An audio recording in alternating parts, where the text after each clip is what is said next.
Whiskey Tango Life Podcast. Hello, everyone. Welcome to a special edition Whiskey Tango Life Podcast in conjunction with the 1620 Experience behind the scenes. I am your host, Chris Ford, and tonight we have a very awesome interview that I've been looking forward to for quite a while now. Aaron Bradford, who is a 14th generation descendant of William Bradford, the governor of the Pilgrim colonies up at Plymouth Rock.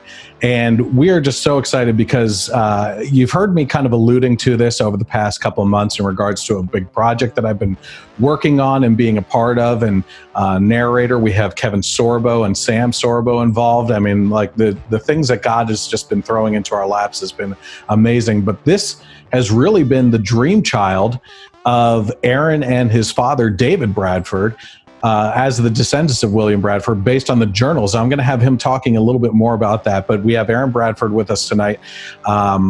As I said, he's just one of the main people that has we have going into this project, going through the journals of William Bradford, and he's just a history buff himself, and not only just a side passion of it. This is Aaron's life. He runs a company down in Georgia called Liberty Encounters, which we'll talk about that a little bit as well, and just has been diving into history his whole life. I mean, his father has already told me stories about when he was so young, they were driving around and him pointing out the different things in the Delaware area that were historically relevant as well. So, Aaron, thank you for joining us. I appreciate you coming on. It's truly a joy. I appreciate the invitation. Absolutely. So why don't we start, because I think the majority of our time tonight is probably going to be taken up with the 1620 Experience. So what I'd like to do is start with Liberty Encounters and what you do down in Georgia there. We'll talk a little bit about your upbringing and how you got into history and everything. I would imagine it has a lot to do with the family. But tell me more about Liberty Encounters and where people can find you with that. Well, thank you. So I've been working in Savannah, Georgia now for about 9 years, and it's an amazing history in Savannah. It is the colonial capital of Georgia and is the oldest permanent English settlement in Georgia. So you talk about a place just brimming with history. And the design by the founder of Savannah and the colony of Georgia, James Edward Oglethorpe, is pretty remarkable. Savannah, Georgia is sometimes described as America's first planned city.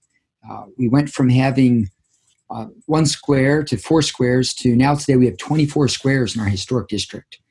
And so to be able to walk in the footsteps of those who've gone before and to see that original design even continue to this day in 2021, it's a pretty amazing opportunity. So I offer a number of programs. One of them is a Colonial Savannah walking tour. And I dress out as a patriot soldier from 1775. And so I've got my musket and drum and try as much as possible to immerse people in colonial Savannah.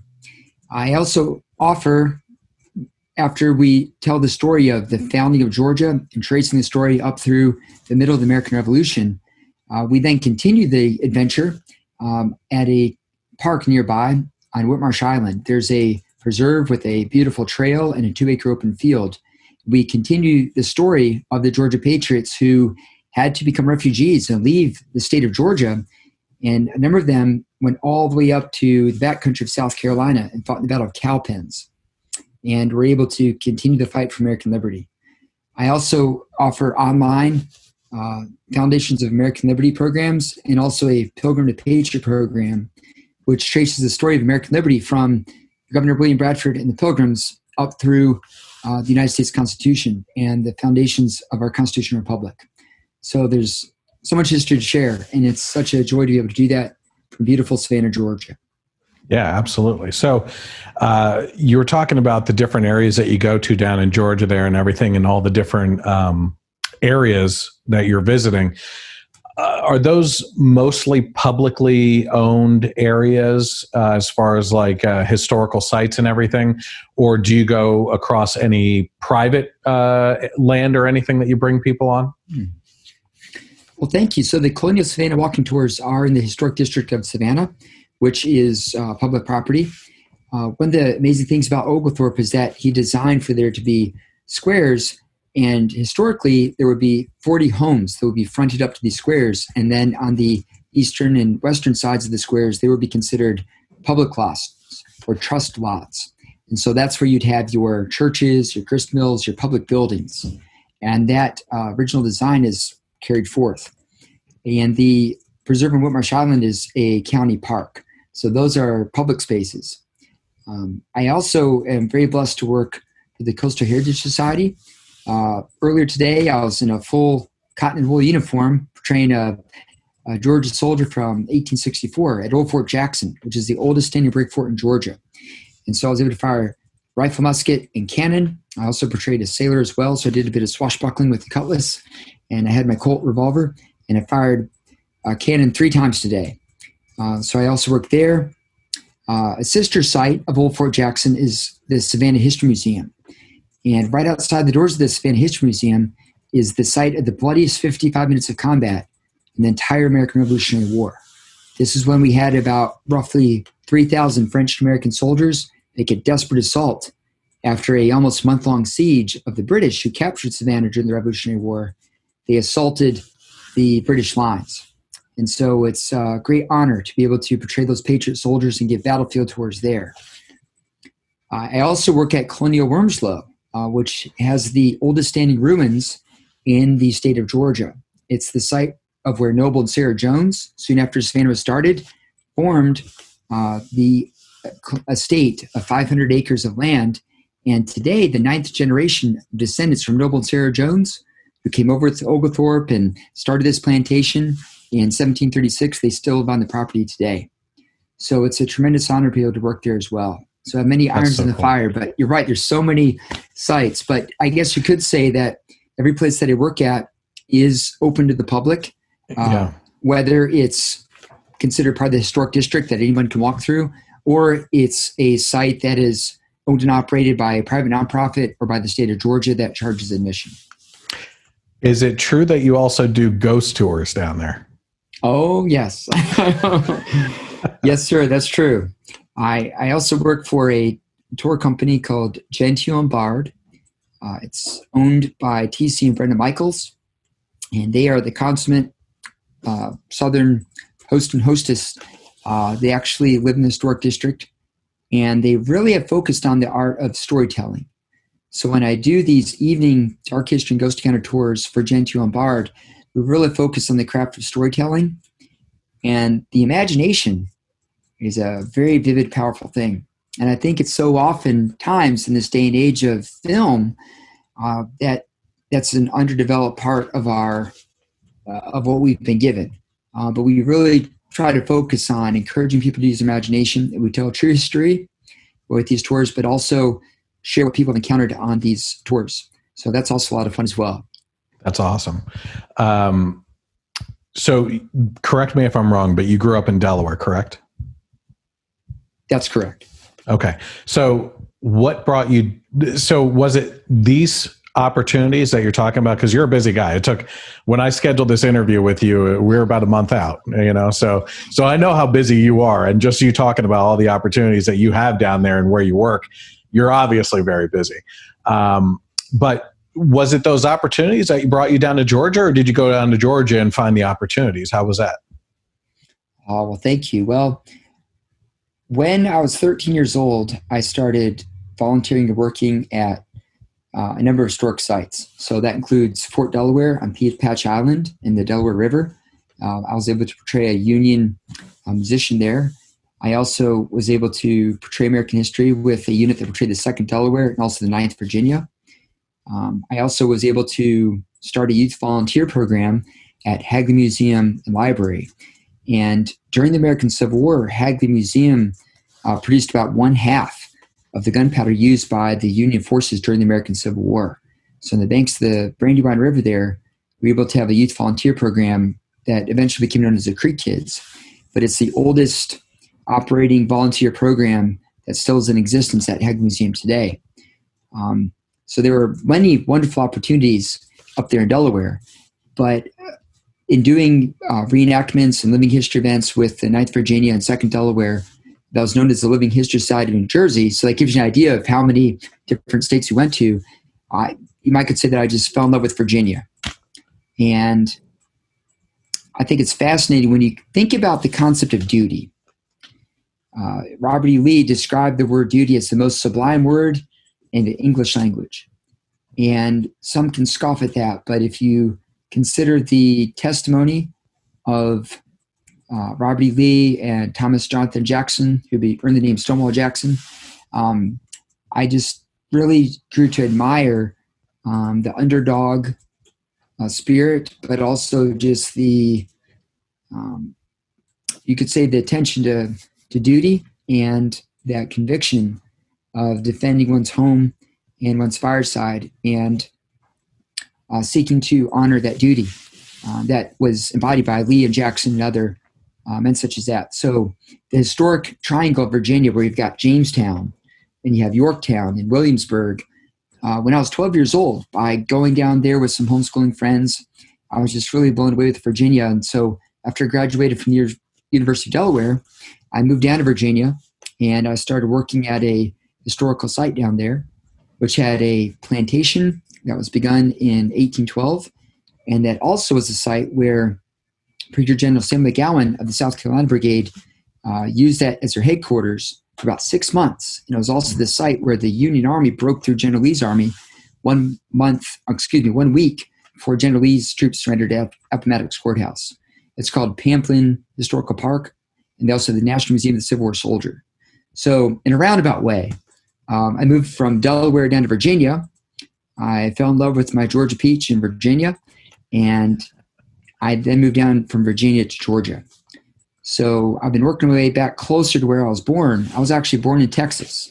My parents are from Michigan, you go figure, but I was born in Texas. So I could get that native Texan bumper sticker if I wanted to. I do qualify for that. So God has a sense of humor, and it's been a roundabout way. But you could say that I was just really drawn to the history of Virginia. And then after getting married, that drew me further south to Georgia.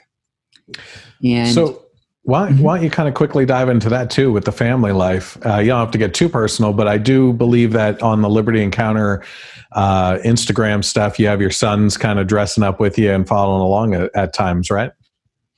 That's right. I've got 3 strapping lads, my 3 musketeers. They're William, John, and George.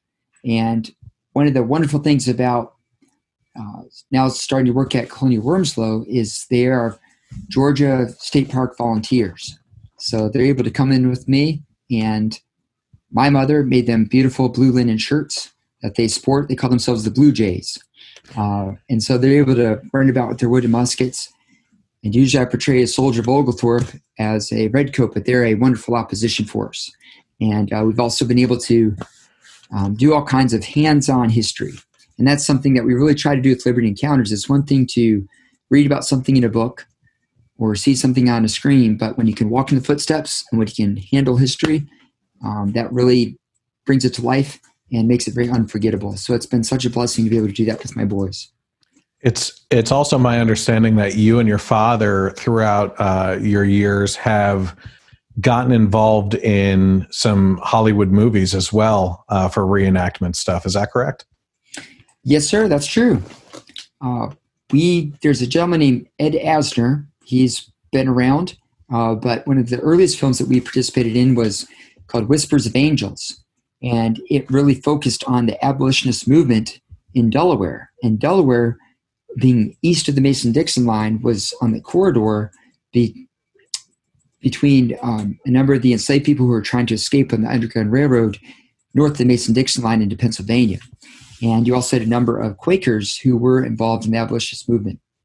So we were involved with that. We also were in a full-blown Hollywood film called Gods and Generals.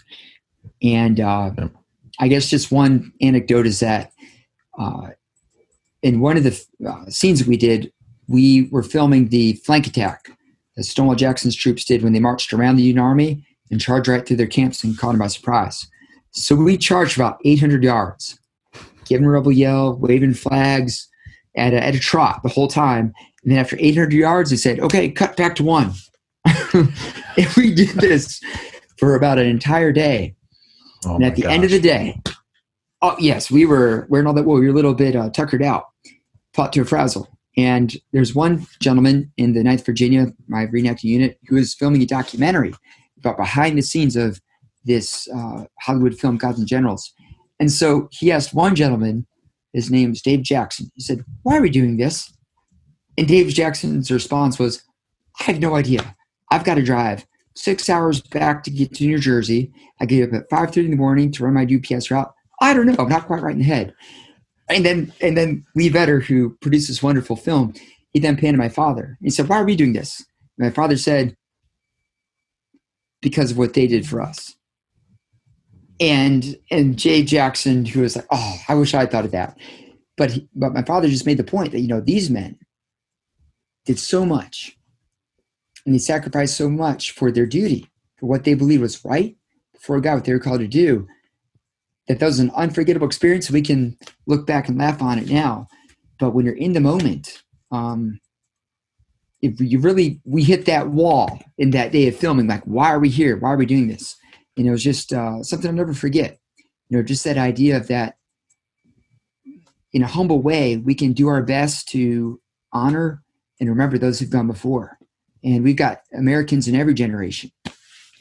And I can't help but think of what's been going on in our country right now over in Afghanistan. We've got patriots in every generation who have given that last measure of devotion. And so it's just such an honor to be part of that film. We also got to portray our ancestors who served in the 21st Ohio, who fought the Battle of Chickamauga for the big 135th anniversary of that. And again, similar idea. It was such an honor. We actually had identifier tags that had the names of our ancestors who served in the 21st Ohio, that this unit that hosted us, we fell in for the weekend. They researched it down to that level of detail on the anniversary of that battle. They just never forget. So yes. And what was that a part of?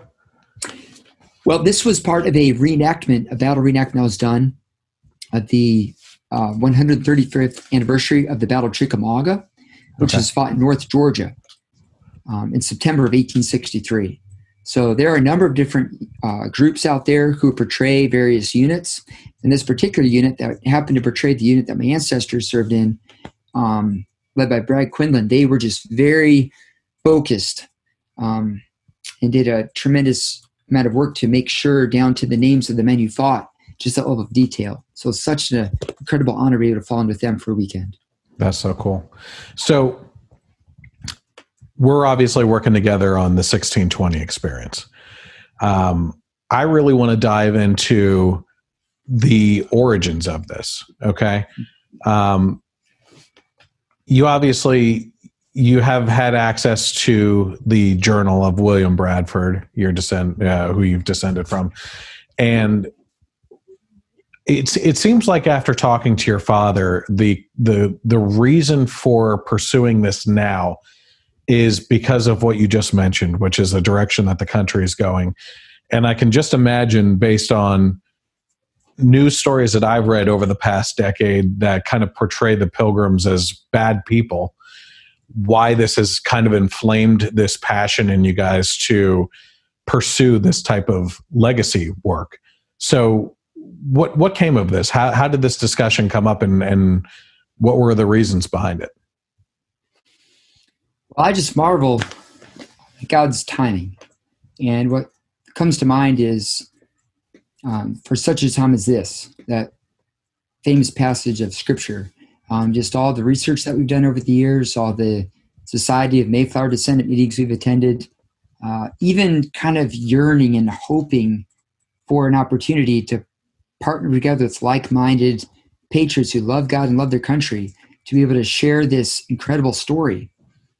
And that is something that we have long yearned to do, and yet have lacked the ability to partner with others who have the connections, who have the ability to be able to film this and to present this in a very authentic and compelling fashion.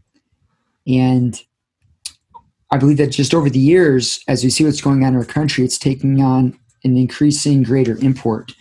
And I find it fascinating that in 2019, as we were approaching the quadricentennial of the founding of Plymouth Colony and of the voyage of the Mayflower, that there are certain individuals who said this is an opportunity to let's redefine the narrative. Let's redefine the talking points. When we talk about America, we talk about the identity, what it means to be an American, when we consider what makes an American. If you look at other countries in the world, oftentimes part of the identity of being Danish or German or British, who your father was in the movie Gettysburg, based off the novel Killer Angels, who your father was, that has something to do with it. And yet, to be Americans, we're not founded necessarily on who our father was. We're founded on principles. We're founded on ideals. And so as we were approaching the quadricentennial, the 400th anniversary of the voyage of the Mayflower, this has certainly come to be a great question about what does it mean to be an American? And so I think this is an opportunity that we've been seeking, we've been excited about, and the anticipation was building for the 400th anniversary. And yet I think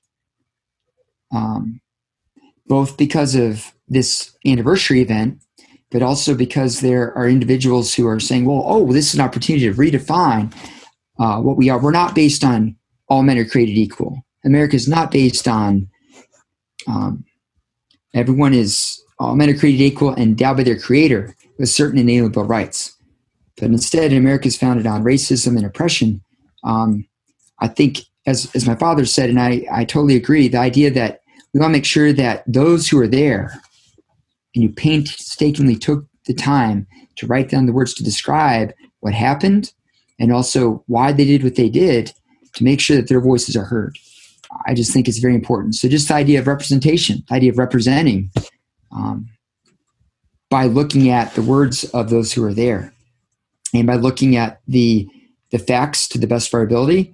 None of us can hop in a time machine and go back to 1620. But the fact that those who were there took the time to write down the words, I think if nothing else, we owe an examination. We owe consideration. Let's hear from the people who are there, and let's do our research. And I think that's the amazing thing too, is when you seek the truth doesn't need to be defended. And so in other words, just the whole notion that to the best of our ability, let's go back and examine the words of the people who are there. To the best of our ability, let's put the facts together and let's consider where it leads us. I think we owe it to them. They did so much for us. We owe it to them as Americans. That's part of our heritage as Americans, to hear what they have to say. Do you mind if I bring up who you keep on referring to them as certain individuals, but I'm pretty sure you're mentioning a certain project, right? Oh yes, you can say that. Okay. Now, and what's been coming out over the last couple of years has been the 1619 project that was started by a New York Times author, at least brought up, I believe. And what's fascinating about that is how many people have latched onto it, tried to bring it into public schools, but Black historians have said is completely inaccurate. I mean, it's supposed to progress Black history. And don't get me wrong, like, listen, when it comes to history, I think that we do need more Black history in schools. Like the Black Wall Street down in the South, like there's amazing stories out there that we can tell. And we have had slavery. We've had oppression. But like I say to people all the time, just as Christ looks at us as the bride, right? I always look at the relationship in America with its people like marriage as well. Marriages have tumultuous times, right? You work through them. You get better with each other in that relationship by overcoming these obstacles and things. And I believe that this marriage has only gotten better up until the past decade or so. And we have those troubled times. We can admit to those troubled times. We can acknowledge those things in history. But the 1619 Project is really trying to take Black history to a level that it was never at, and trying to push a history that never existed. And Black historians have actually come out and said, this is not true. Like, what they're saying, there's nuggets in there, but it's kind of like the conspiracy theories. You could latch onto one thing that might be truthful and then assume that everything surrounding it is truth as well. But that's not necessarily the case. There's a lot of made up story around it then. And I think that is one big thing that the 1620 experience is combating. But, as a personal story for me, one thing that's really stuck in my mind is the fact that at one point in time over the last decade, I read an actual news story that came up, and at this point it's been over a decade, and that says a lot in and of itself, as well as far as how long this kind of stuff has been going on. Probably been going on even longer. I'm going to go down a little kind of rabbit trail here and everything. But you look at the past year in the pandemic with 2020, and you see how many videos have gone viral of parents showing up to the board meetings, the school board meetings, just enraged at what they've seen while at home, while their kids are on the computer, seeing what they're actually learning in class. It's like it's a flip of the switch that's gone off in their head as far as what their kids have been learning in school, because it's actually in their living rooms, their kitchens, at the kitchen table now, and parents can listen in while they're cooking dinner or working in the background or something, and they're just hearing this like, what are you learning about? So anyway, this article I read over a decade ago at this point was of this woman who went into an elementary school. And as she was walking through, it was parent-teacher conferences always happen to fall around Thanksgiving time, right? For the first one in the first part of the year. And they were walking through, and there were Native American cartoons and artwork and stuff like that all over the hallways, but no pilgrims. So they got in to see the teacher, and they said, we noticed as we were walking through the halls here that there's Native Americans everywhere, but we don't see anything with the pilgrims. And with it being Thanksgiving, that's kind of odd. And the teacher looked at her and said, well, the pilgrims were colonizers and they killed the Native Americans, so we don't celebrate them. And it's just like, and as much as the parent, from what I remember, was very just beside herself and enraged by that they're leaving out history, they're misrepresenting history and everything. Like, this is just one example of something that's happening in today's society with historical inaccuracies and everything.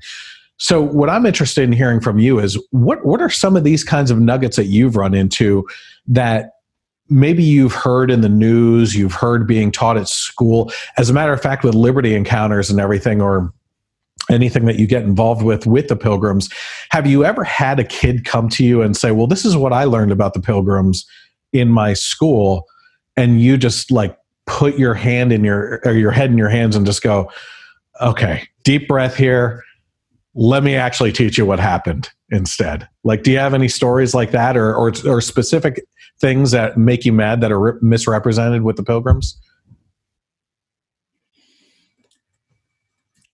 Well, one of the hats that I wear is to be the interpretive supervisor for the Coastal Heritage Society. And I think it's fascinating to think about what are the standards and or what's the compass that you use when it comes to navigating historical interpretation. And my father gave the analogy of how do you tell a good umpire at a baseball game?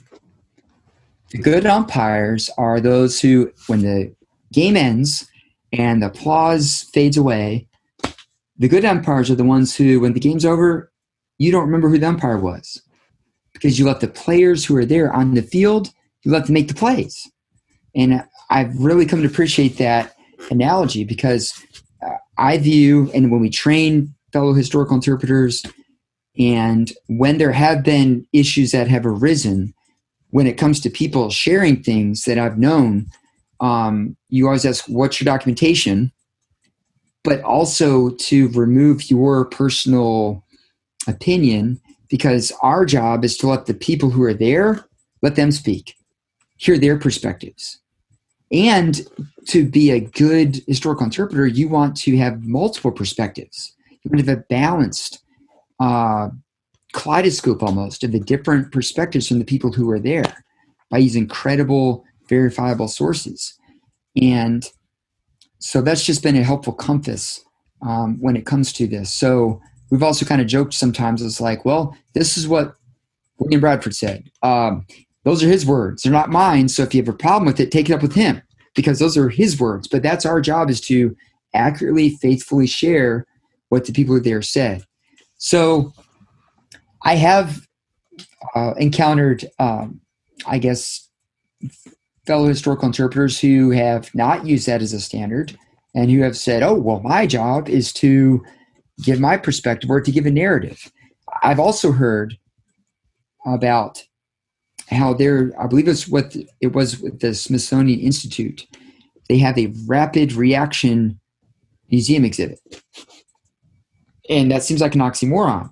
But they said, all right, if there is an incident that goes down, if, let's say, if a person of color shoots a white person, then we're going to roll up within 24 hours with this museum exhibit about racism. And we're going to say, because so-and-so shot so-and-so, we don't know what the facts are. We don't know the backstory. But because this happened, that explains, because we had slavery, because we had racism, that explains why so-and-so shot so-and-so. And that just flies in the face of research and of verifying your sources and context. And I think that's something that's very difficult. It's amazing how quickly we get news nowadays in 2021. I mean, things happen so quickly that it's very hard to take a step back and have perspective. But I believe that that's such an important job as historians, is to give perspective and to be detached and to be accurate and to have that perspective. And if you understand the context of what was going on, what did the players who were on the field, what did they know? And what was the world in which they lived? It makes it a lot harder, I think, to say, well, if I was back then, I would have done such and such. Mm-hmm. Oh, really? Were you there? Oh, if these are all the considerations that are bearing down upon you. I've heard one analogy too. A coworker that I used to have, he shared, there might be some people who say, well, I'm against fossil fuels. I believe that we're going to use up all the fossil fuels within the next 10 years. So I'm going to have nothing to do with fossil fuels. Well, good luck. I mean, that might be a worthy, admirable conviction if you're so concerned about global warming and everything like that. But you cannot simply pick yourself up from 2021 and have nothing to do with fossil fuels, because that's the world in which we live. So this coworker gave that analogy in the context of slavery in the antebellum South. You can be against slavery, but you can't simply snap your finger and say slavery is poof, it's gone. So again, I think if you put yourself in the shoes of those who've gone before, you get a better appreciation for the world in which they've lived and the limited options that they have. And I believe that makes the perseverance and the courage and conviction of those who did eventually affect change all the more remarkable. And I think with the 1620 experience, if you read the words of William Bradford, I think something that is very evident is just living for future generations. And if you consider the preamble to the Declaration of Independence, to our Constitution, to secure for ourselves and our posterity the blessings of liberty. So we've had those who've gone before us who lived with you and I in mind, because we are the posterity of those who sailed over on the Mayflower in 1620, or those who committed treason against the mightiest force in the face of the earth, the British Empire in 1776. So it's having that forward-thinking vision, as imperfect and as infallible as those who've gone before us were, to have an appreciation. I think that's something that can serve to inspire. And that's something else that in our training of fellow historical interpreters, one of the tenements of good, effective interpretation, if you go to a program at Old Fort Jackson or come on a Liberty Encounters walking tour, for there to be provocation, to cause you to think. There's even a pastor on one of these ghost tours, and he said, well, I can see how you get people to think. And so even for non-believers to think about, oh, well, what if there are angels and demons? And what if there's a supernatural world, to get people to think? So we want to get people to think, but also to inspire people. And I think for any consideration of the past, for us to walk away inspired and renewed, to say, wow, if they did all those things and had us in mind all these generations later, what am I doing for my family? What am I doing for future generations? That's a responsibility that I have, to keep that flame of liberty alive. For us, and for our children, for future generations. A couple things that you said that I found really interesting, especially in regards to when you talked about how fast news comes nowadays, right? Which is instant. And I literally just listened to an interview with that Fox reporter that was on air and said, by the way, my supervisors are telling me that I'm not supposed to be talking about certain things. And they told me that I'm not allowed to talk about people dying from the virus. Or she went off on a tangent. She got fired immediately because she was being truthful about suppression of the news, right? And news comes so fast and furious that you have it's incumbent upon the news stations to get the news out first. They always want to be first at it. Facts be damned, basically, right? They don't need it all at the same time. They just need the basics: who, what, where, when, how, right? And then we'll get the rest of the information later and everything. And if they make a mistake, well, look how fast the headlines change. They don't really need to go back and apologize for anything anymore. But when you compare this to the historical context of things that have happened in the past, things that we have journals for, like William Bradford's journal, and you can actually read through history and absorb all that just centuries later, is so much more important than being first with it. You know, I really find it fascinating. History is just so fascinating. I love it. You know, the one thing I put out a video last year on the 4th of July, and I always say that the Declaration of Independence was our country's first death warrant. You know what I mean? Just people signing their own death warrant. Yep. Here's what I think about you, King, and here's my name signed to it. Come get me, basically. And such an amazing courage and dedication to country, like what you were talking about before with Robert E. Lee and everything. And I just, you know, you could go further back to, I always found, I'm looking at his picture right now. You can't see it on screen, but I'm looking at George Washington in my room here, right? And I find that guy fascinating because technically we can guess what his political affiliation would be today and everything, you know, but at the time, really, Washington was just a guy that was dedicated to his country. I mean, when they knocked on his door for him to be president, he shut the door in their faces and said, haven't I done enough for my country already? You know, and it's just amazing. The historical figures, people like John Adams, who went back to farming. You know, he didn't rely on a retirement income coming from the government or anything like that. He went and served and did his duty and then went back to the farm. You know, but not today. You can't compare that to today when the people are in charge, have the control over how their job plays out. And they're supposed to be representing the American people, but the American people can't say, you know what, I think you should have a term limit. No, they get to vote on their own term limits to put that in. It's just amazing. What a contrast. What a contrast between what we view as historical heroes compared to AOCs of today. But yeah, you're absolutely right. There's so much to learn from history. Tell me, so we'll as Jen Psaki says, circle back around here to the 1620 experience. You guys have this journal in your family history. Your dad and yourself are working on this, looking at it, thinking about how can this be relevant to today, and you come up with this idea for a mini series and splitting up the journal over the course of that mini series. And I believe I just got the scripts actually that were written, so I need to look at them because I haven't even had a chance yet. But I believe you're actually comparing it more to you're talking about what was going on back then, using the context of the journal to compare it to what's actually happening today. Am I correct in that, or is that not the case? Well, my understanding, and actually, I have not. I'm not completely up to speed when it comes to the scripts either myself. So I think I'm in this same boat as you to an extent.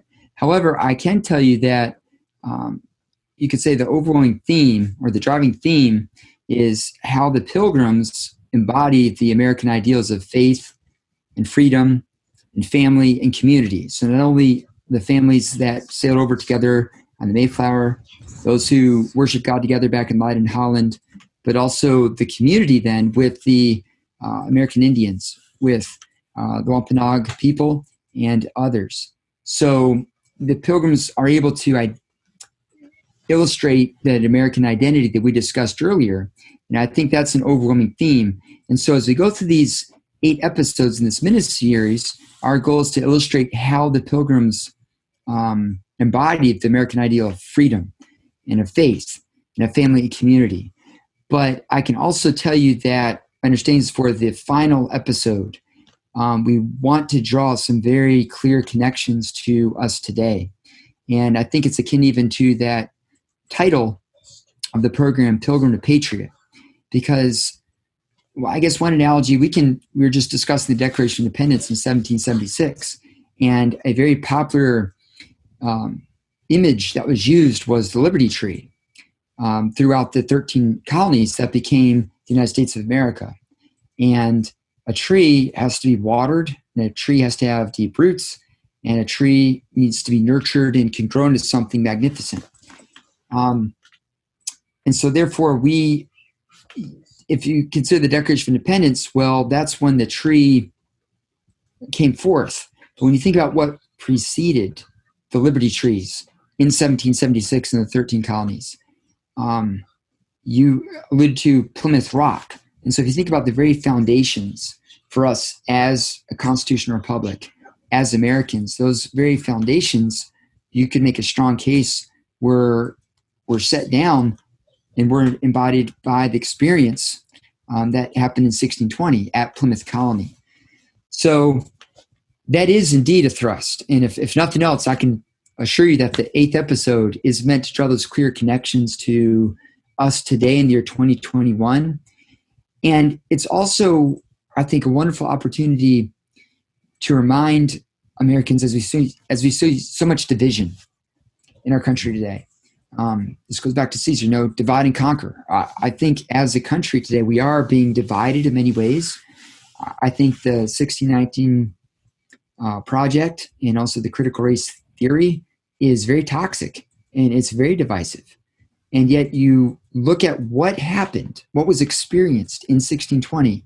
And when you had these people from different backgrounds and different cultures who were able to come together, and the Pokanoket people, as what we refer to today as the Wampanoag, they were known as the praying Indians. They were the praying people. They had a connection on a level of recognizing that we are accountable to someone greater than us.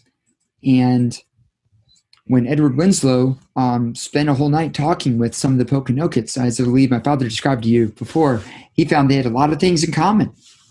And so the whole concept of what unites us is stronger than what divides us. And a shining example, and as William Bradford said, a rare example and worthy to be remembered of Christian compassion and love, not only from pilgrim to pilgrim during that first winter when half their number died, but also of that compassion that they shared with Massasoit and in saving his life when he had that great illness and there was fur growing on his tongue and his people thought that he was dead, thought he was gone. And Massasoit's response saying that, now I know that the English love me and are my friend. Just that friendship is such a very unifying and message of hope. And I think if nothing else, as we think about what's going on in our country, what we face, there is a tremendous hope. And it's amazing that that hope comes from people who were united. So the Pilgrims were not some great military force that came over and conquered like the Spanish conquistadors or other great conquering forces. But they came showing that humility and showing that Christian compassion to be an example. And I think that's such a great example and message of hope for us today. So absolutely, we wish to speak to the times.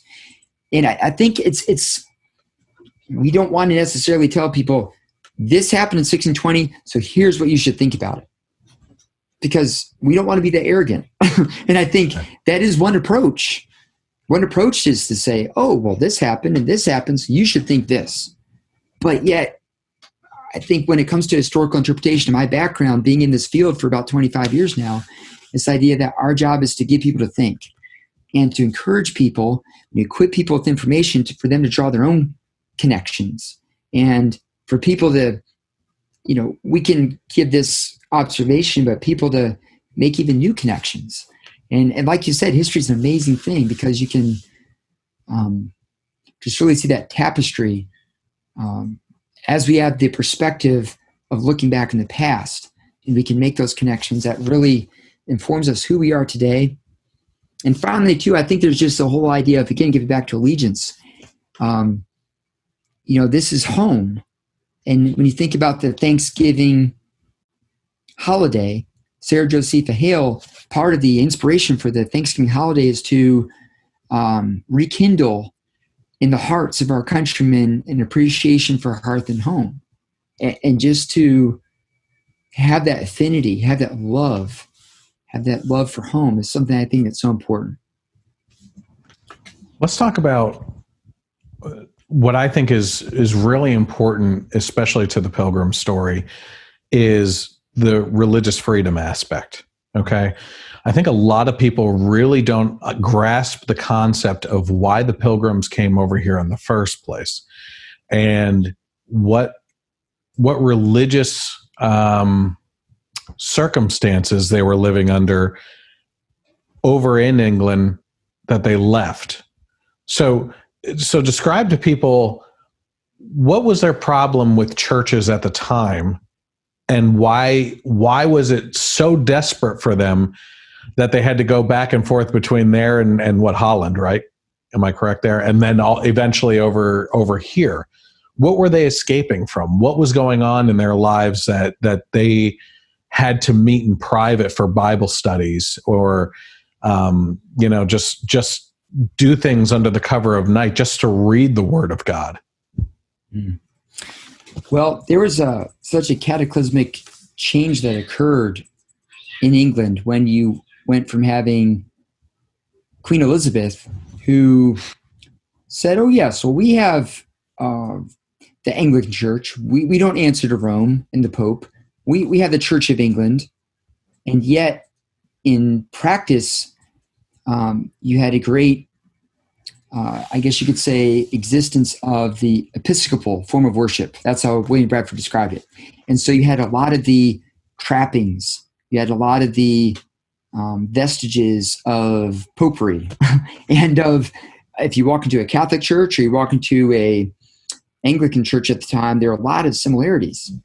And when King James came to the throne, there were high hopes by many of the Presbyterians, many of the Protestant reformers, saying, all right, well, this is an opportunity for us to explain to King James that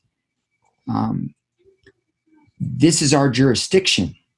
And I think the word jurisdiction is such a powerful, loaded word. And I think that word is so underappreciated today. But just the idea of there are certain decisions that belong to certain people. And so that local autonomy and that local form of worship, and looking at the Word of God as being supreme. And everything, including the Pope, any church leaders, anybody can be called out and be held accountable to the Word of God. That was something that went against the Church of England and in the Roman Church. And so some of the things that some of these pastors were being attacked for would be things we might consider to be very silly today, like wearing the vesture robes or crossing themselves, or certain practices that you would see in the Catholic Church and in the Anglican Church that some of these Protestants believe that were not the Word of God and went against their conscience, saying that we're not going to follow that. But if they failed to submit to the authority of the Church of England, they were subject to great persecution. And so there were high hopes, but King James, as he was actually met by some of these Protestant leaders when he was riding on his carriage down to London to assume the throne of England, he met with them. They voiced a lot of complaints. And his response was basically, really? You think it's that big of a deal? Well, get real. And in other words, he really demonstrated an aversion to listening. And he had certain members of the Privy Council who had a whole day of saying why these Protestant leaders' complaints were wrong. And then just 2 or 3 of them were able to voice their complaints. They said, that's it, I'm done. And then King James said, I shall harry them out of the land. And so after this happened, as William Bradford describes, they were watched day and night, and they were imprisoned, and they could lose their possessions. They had great persecution that preceded them escaping after numerous attempts into Holland, where they heard that there was freedom of worship. So I think what really strikes me about this is, what is our conscience worth? What are our convictions worth?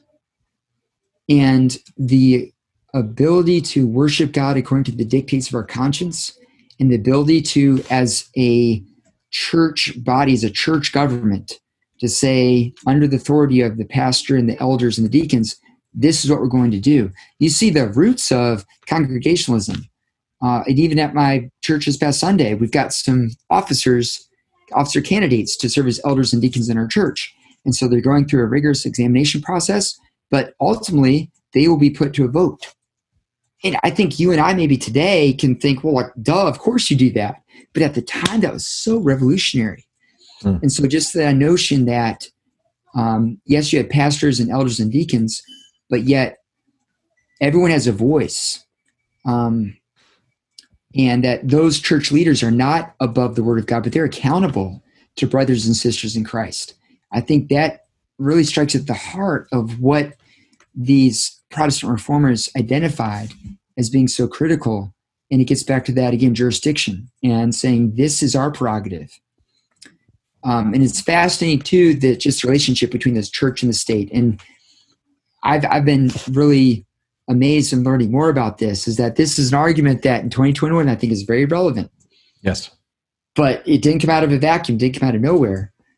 And so I think this debate, this Protestant Reformation, was almost and in particular with King James, this was almost like they say that history kind of swings back and forth, but this was almost a response to saying, wait a minute, there are certain things that the king or the queen has no jurisdiction over.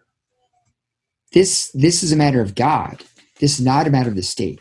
And so, I think they just really identified that as being a threat to their freedom of worship and their autonomy and their ability to be able to worship and make decisions. So absolutely. With the persecutions and everything that were happening, what I find interesting, and the way I read into what I was seeing when I was learning about this stuff, by the way, one of, I think, a great resource about the Pilgrims is Kirk Cameron's Monumental. That's what I feel like really launched me into it. But even there, I got confused on some things that your father cleared up for me. I'm going to mention that in a couple minutes here too. But what I took away from when they were talking about the beginnings, when they were being persecuted over there and the reasons for the escapes, it seems like because of those consequences, the preachers were basically taking orders from the king on what to say on Sundays and what passages to read that were appropriate for the congregation. And the fact that people had to meet in private under cover of night to hide and read the Bible, it seemed like the average person wasn't allowed or was discouraged from actually opening their Bibles and reading from the Word themselves, which to me sounds like state-sanctioned things that cherry pick the Word to basically support the state. I agree. I think you're absolutely right. And I, as an aside, I'm sure you've heard the expression, God made all men equal, or excuse me, God created all men and Samuel Colt created all men equal. And when I was at Fort Jackson today, portraying a sailor, I had my Colt Navy revolver. That's just an image that popped in my mind, but you're absolutely right. The idea that, again, where's the ultimate authority and where's the accountability? And if the state can cherry pick and the state can dictate what you are to read, if the state is censoring any part of the infallible, inerrant Word of God that was able to be put into the tongue of the men and women of England after great persecution, those words that came at such great cost, for those words to be the Word of God, for it to be censored, I think it's just very revealing. And it just illustrates what an incredible breakthrough that was. And also that continues, I think, even to this day. So freedom of speech and freedom of worship and freedom of information, that is so important. There's a number of great quotes I've read. There's one from George Washington. I have to paraphrase this, but it's basically, the point is, if we lose our freedom of speech and if we lose our freedom of access to that information, that we will be led as sheep to slaughter. And that's just the first step. And so if you look at the reformers, just the emphasis they placed in the Word of God, and even William Bradford himself, even as he got older, he said, I wish to study and learn the original language that the Bible was written in. So he basically taught himself Hebrew in his older years. But just that hunger and thirst for knowledge and to go straight to the source, the Word of God itself, I think is very convicting. I mean, what kind of a thirst and hunger do I have to read the Word of God for myself? So many interesting little things that you kind of brought up there too. Let me start with this. I actually made this comparison myself today. I really do believe, and look, I think that the term Nazi is thrown around way too often because it diminishes the actual what a Nazi actually was when you start calling each other Nazis. But I do believe that there's signs in society that point towards going down the wrong path.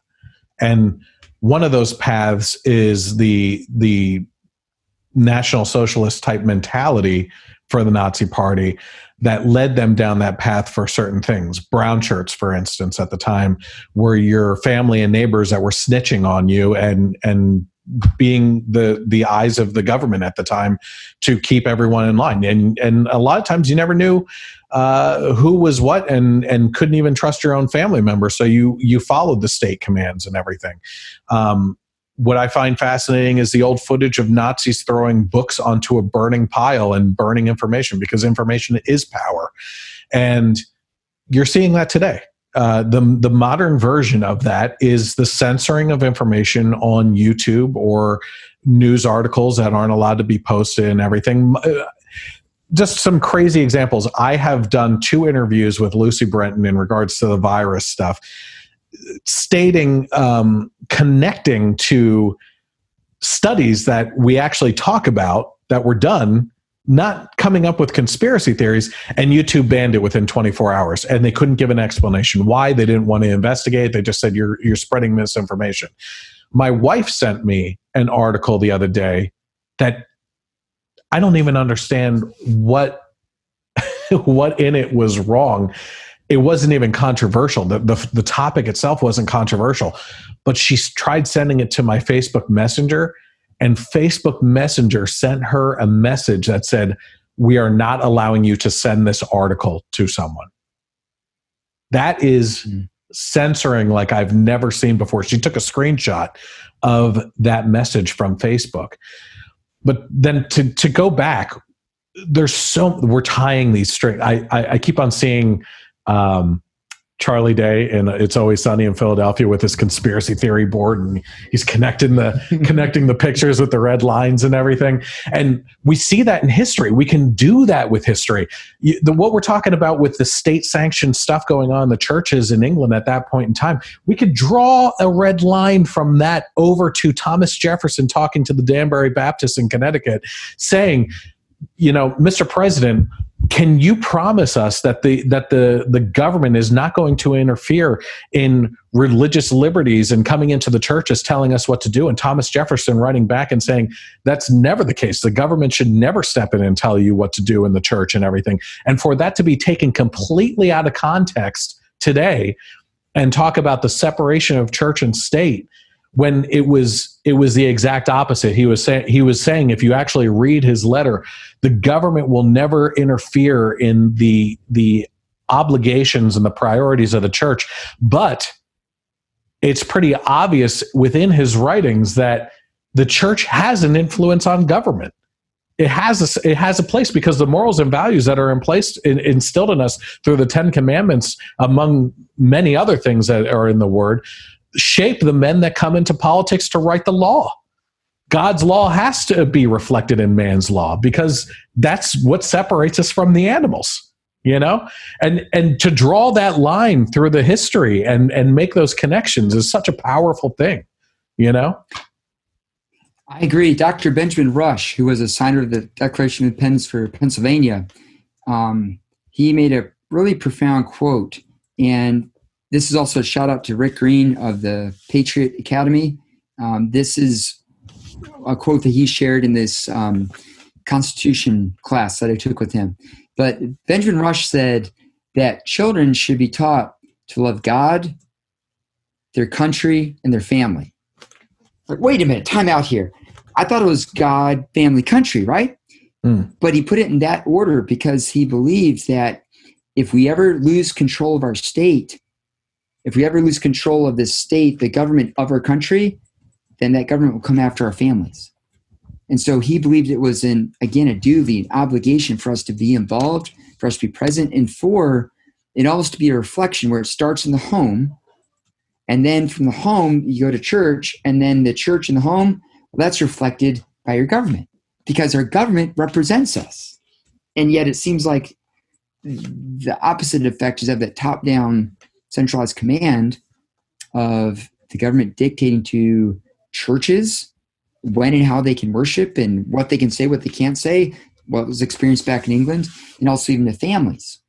And so I understand that there are overlapping spheres of jurisdiction, but also just that whole notion of priority. We're all subject to God and his law, but how much of an emphasis and priority is placed on that. But I also think, too, that one of the reasons why the Pilgrims, after they went to Holland for that freedom of worship, that had a timer on it. And that window of opportunity to live in peace with the Dutch being right next to Catholic Spain, that was coming to a close. And part of the motivation for the Pilgrims to leave Holland, where they had freedom of worship, and to strike out and come all the way over here to the New World, was they realized that they were very likely, after the treaty ended between Catholic Spain and Protestant Holland, their children could easily be drafted to go off and fight, and they could be drawn into another war. So just that vision to make the sacrifices so that their children would have that freedom. I believe it was John Adams who said, may we fight during the American Revolutionary War. May we fight this war so our children don't have to fight this war. And so just, again, that notion of making the sacrifices for such times as now so that our children may enjoy the blessings of liberty. I'm just really awestruck by that. Just such a love for not only your family, but for future generations. So I think personally take that quote to heart the most. Yeah, I take that quote to heart the most, and it's something I have personally said a lot lately, because I do believe I'm very pessimistic, unfortunately, with the way our culture is heading more and more every day. And, I think that there's an opportunity for a great awakening, another great awakening in churches across the country, for a revival, possibly bigger than the Franklin Graham days, with total darkness. The more you immerse yourself in darkness, the more you have a people yearning for the light. And I think that recent events point towards some of that. Maybe I'm hoping that eyes are opened with Afghanistan, that maybe government isn't the answer for things. Maybe they do screw up and put lives at risk. But there was something I wanted to bring up with you in regards to. Oh, yes. I had mentioned to you in regards to Monumental, some of the misconceptions I had which was the difference between pilgrims and what are they called? Puritans. Puritans, right. And the monumental, I guess, didn't do a good job of distinguishing the two, because it seemed like they were saying that Puritan was just another name for the pilgrims. And that wasn't the case, according to your father. These were two different groups. And oftentimes the Puritans' apparel and maybe demeanor is more attributed to the pilgrims when it shouldn't be. Am I correct in saying that? Is that what you would say? Yes. I think, too, it's one of the challenges in history is if you look at the terms that were used at the time versus terms and how they're understood in later times to describe them. But I think in the fundamental issue, I think that's an issue we face today, is do we remain in the system? Do we try to purify and fix the system, or is there a time to separate, or to, like we did in 1776, to secede and to break away and said, no more, we're leaving? And so I believe that a lot of the leaders in the Protestant movement that became part of who we refer to today as the Pilgrims, that they tried to purify, and yet to varying degrees, until eventually they became separatists and said, we're going to simply separate ourselves.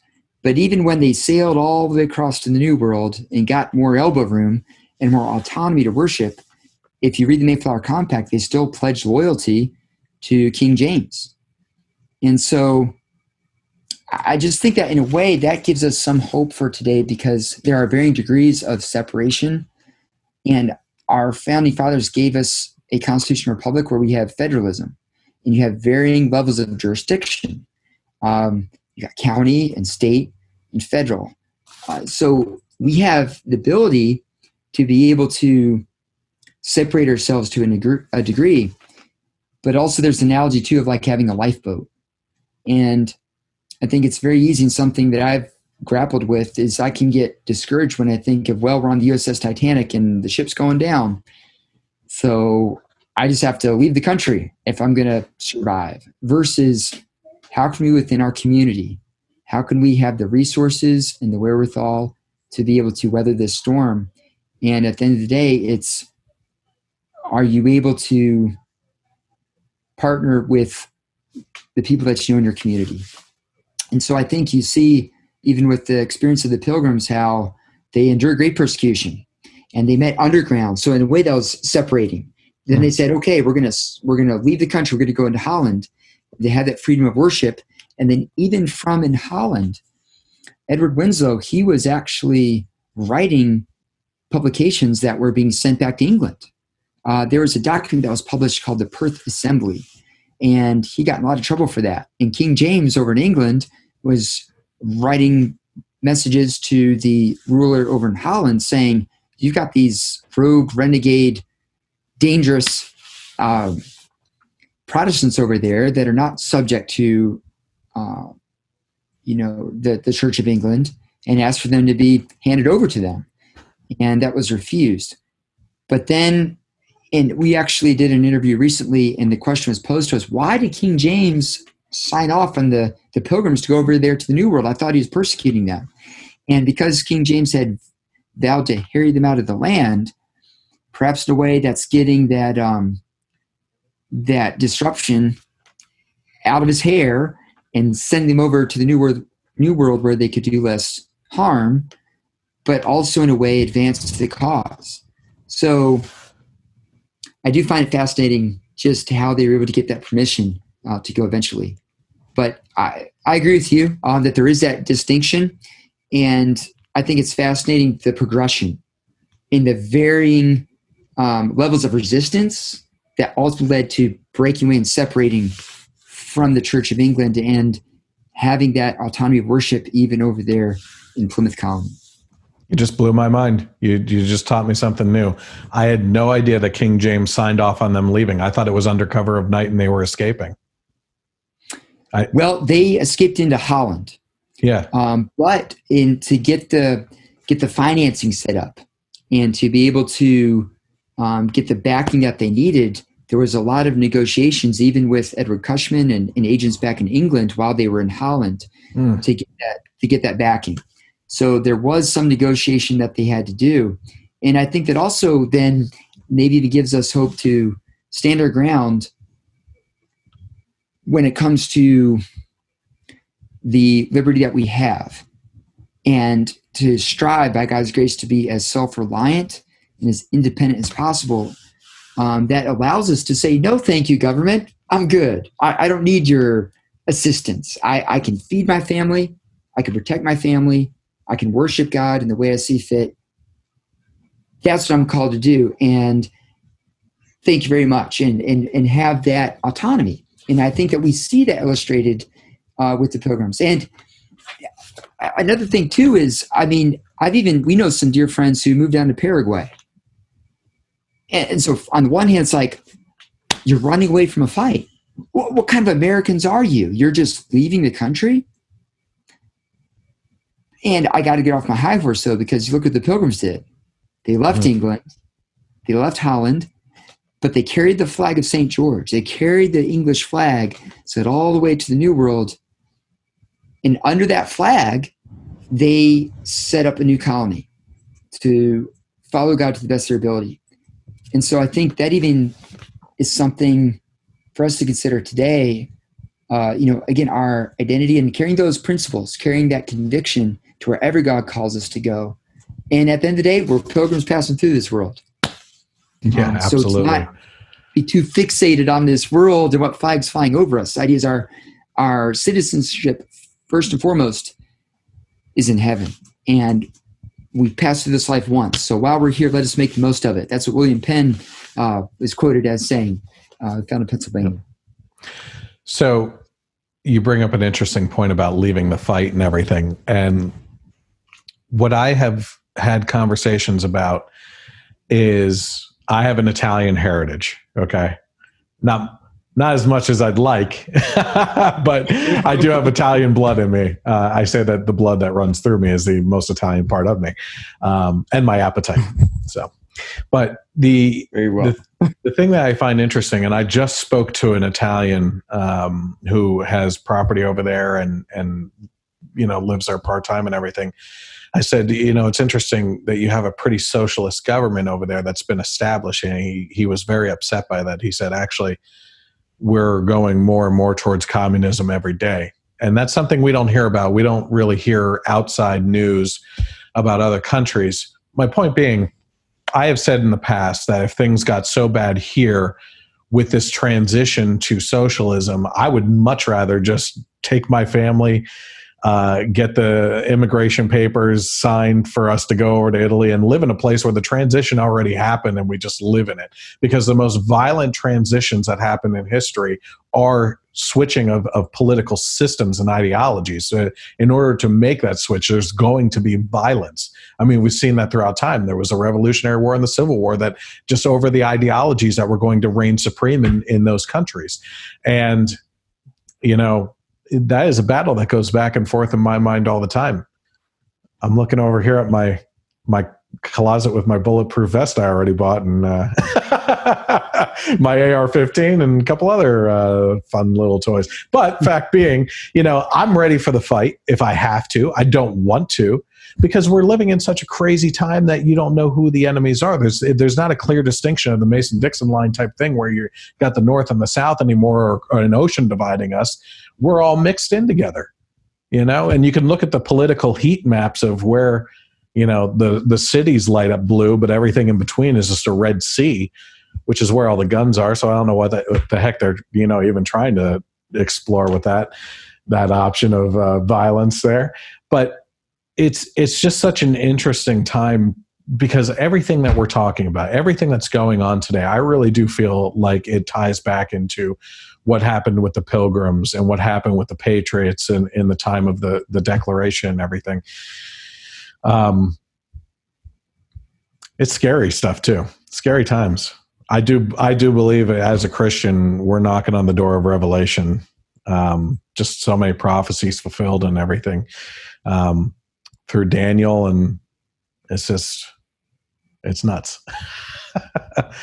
But the one thing I wanted to talk about, we started over in England. We started about the religious freedom and persecution and everything that happened there. I want to get a little bit more of an idea of maybe what William Bradford talked about in the journal with the ship ride over here, right? Obviously, the first winter, they lost about half the people. But tell me a little bit about the ship ride between the two continents and the fact that they pulled up, like a drive-through. They got to the shoreline, right? I mean, they were there. They stopped, and before even setting foot on land, they're right there after a tumultuous trip. They get through the sea. They got their survivors, because and you can tell me this too about if anybody didn't survive the trip over even, but before they even stepped foot on land, that's when they put down, they gathered around that table and signed the Mayflower Compact before they even stepped on land, right? Am I correct in saying that? I do believe there was a lot of, because they were blown 250 miles north of the mouth of the Hudson River near where New York City is today, which was considered at the time the northern parts of Virginia. There was talk of, well, who's in charge? What are we going to do now? So they realized that there was very dangerous talk of mutiny, and there's very dangerous talk of being divided, and everyone doing what was right in their own eyes, and the thought being that, well, we're not subject to any authority, so we can just do what we want. So that was a very crucial moment in that history. Absolutely. How about the trip itself? Were there people that perished across in the journey over? Well, it's fascinating that there was, as William Bradford noted, that there was a particular sailor who would insult and who would excoriate with grievous insults the poor people of the Pilgrims, and he would curse them, and yet William Bradford described how God found it fitting for him.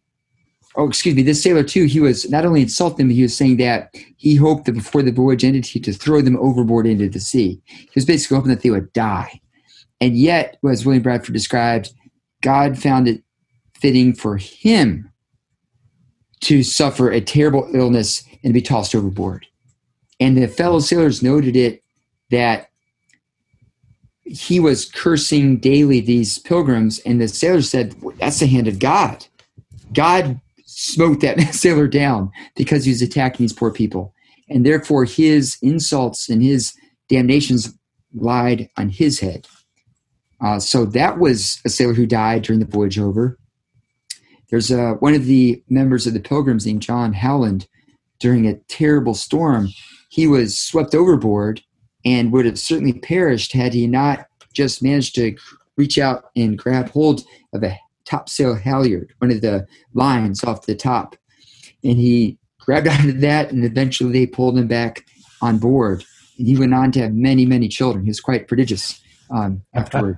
There's also a servant by the name of William Button who perished after they anchored offshore. So they lost one sailor, they lost part of the crew, they lost William Button, but there's also Oceanus Hopkins, who was actually born on the voyage over. So they came out even when it comes to the numbers of those who perished and those who were born. What were the conditions like on that ship as far as space for people and how that trip would have been coming over here? Well, the voyage, originally there were two ships. There was the Mayflower and the Speedwell, and they set out, and the Speedwell was leaking, and they went back and tried to repair the Speedwell, and then they set sail again, and the Speedwell is still leaking. So they returned back, and they had to leave a number of their original crew back in England, and they consolidated and compacted together in the Mayflower. And then the voyage itself lasted for 66 days. Now, there was about 5 feet in between the decks where they were being held. and there's certainly no rooms. So your only measure of privacy was a piece of cloth hanging down. So if you can just imagine being ordered to be held below between the decks for much of the voyage. Part of the reason being is because all the delays that we just described meant that they left a lot later than they were supposed to. They were supposed to, at the end of August, that was like the very tail end of being able to set sail to make this voyage over. But because all the delays have pushed it back even further. And it turns out that the Speedwell wasn't leaking.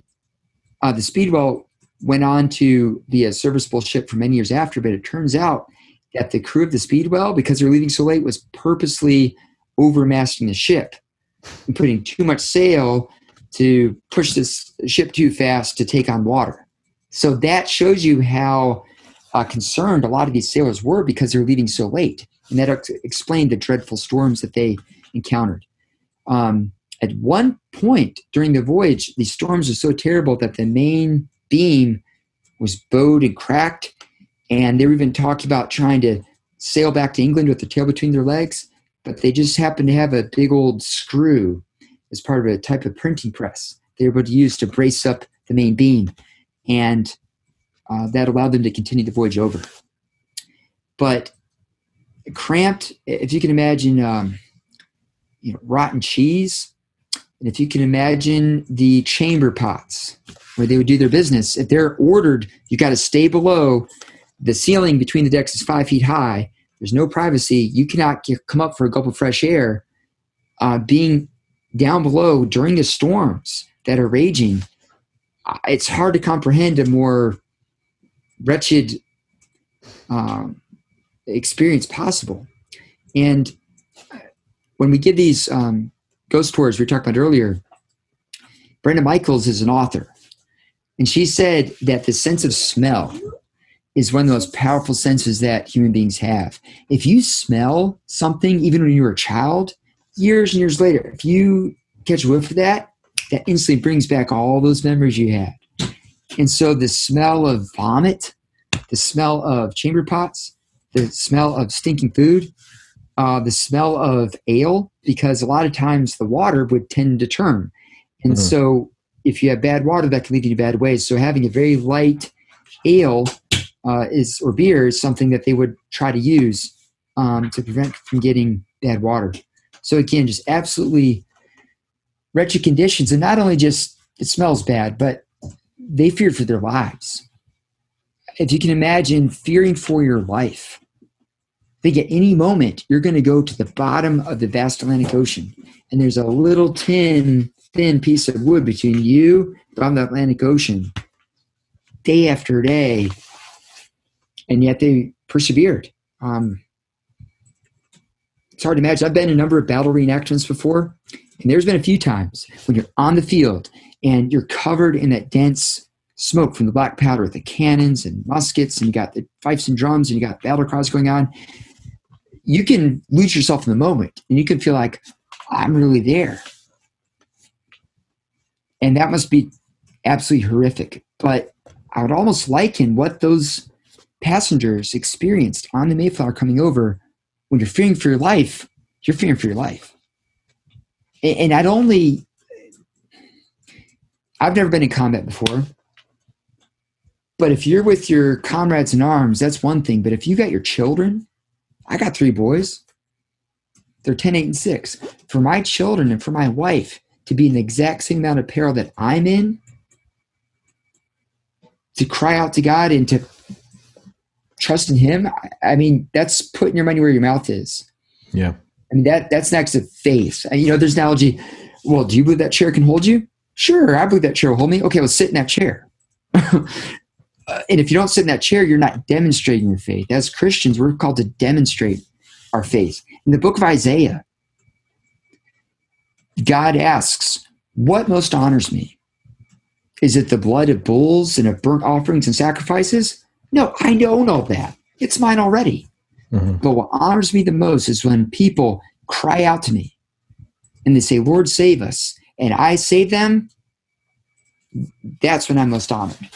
And I think we see that in that voyage. Again, just a voyage of faith to be able to make that journey. Yeah. Let's talk, I'm going to round this out here. Let's talk about the journal itself. Tell me a little bit more about the journal, how it was written. I've learned a couple really interesting things about it, that basically the English language wasn't really determined at that point in time as far as written wise. So it's more phonically spelled out in certain circumstances, that he fluctuates back and forth between first and third person in the writing. So you hear him saying I, and then all of a sudden it's talking about William Bradford, and it's like, wait a minute here. And it seemed to be a lot of deciphering that had to go on with you guys as well. Yes. Well, thank you. You're absolutely right. William Bradford was very eclectic in spelling. There was no Daniel Webster's dictionary. So therefore, he would spell the same word different ways. So you're right. It was more of how it sounds, phonetically spelling it out. Certainly for those who have read William Shakespeare, I mean, he is a contemporary of William Shakespeare. So it's that style of language that might seem a little cumbersome to us, maybe extra words. I've been drilled into my head that you got to be short and sweet, be concise, especially in this day and age in which we live. But that's not necessarily the case with William Bradford in his writing. And you're right. I'm actually not aware of his use so much of a first person.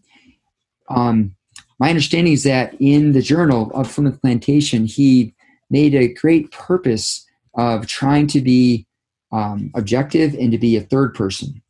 And even said, kind of in his preface, that I shall endeavor to manifest the simple truth in all things, at least as my humble judgment can attain the same. So just the whole idea that I'm going to speak of what I experienced and the people that I love dearly in more of an objective third person, to tell the truth to the best of my ability. That was his stated purpose at the beginning.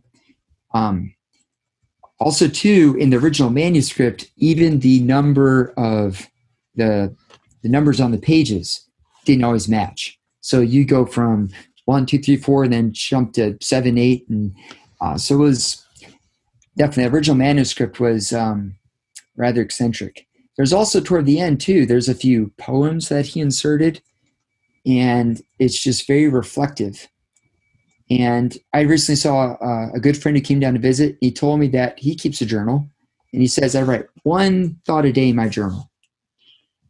And I think, especially with social media, it's wonderful to be able to share thoughts, to share things with people.